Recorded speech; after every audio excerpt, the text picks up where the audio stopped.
اتنا بڑا عمل ہے، اور اس کا اندازہ آپ اس سے بھی کر سکتے ہیں۔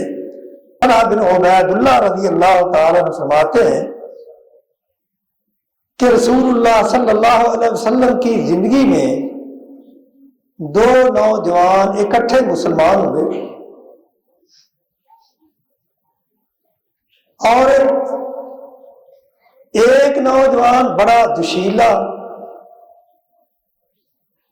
وہ اسی طرح عمل کرتے رہے، لیکن ایک آدمی ان دونوں میں سے ایک ساتھی جو ہے وہ کسی غزوے میں گیا، جنگ میں گیا، وہاں شہید ہو گیا، اور اس کا دوسرا ساتھی 1 سال اس کے بعد تک زندہ رہا، اس کے بعد 1 سال تک زندہ رہا۔ تو طلحہ بن عبید اللہ رضی اللہ تعالیٰ فرماتے ہیں کہ میں نے دونوں کو خواب میں دیکھا، تو میں کیا دیکھتا ہوں کہ شہید ہونے والا وہ جنت میں بعد میں جاتا ہے، اور جو 1 سال بعد فوت ہوا ہے اور اپنی چارپائی پہ فوت ہوا ہے وہ جنت میں پہلے چلا جاتا ہے۔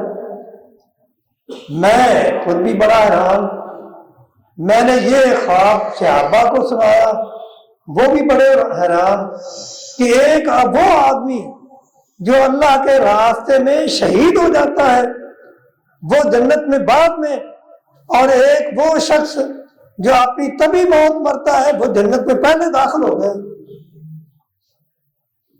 تو رسول اللہ صلی اللہ علیہ وسلم کو جب ان کے تعجب کا علم ہوا تو آپ نے فرمایا، اے میرے صحابہ، اس میں تعجب کرنے کی کیا ضرورت ہے؟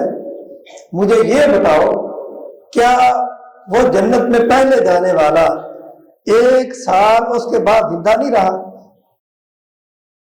زندہ رہا ہے۔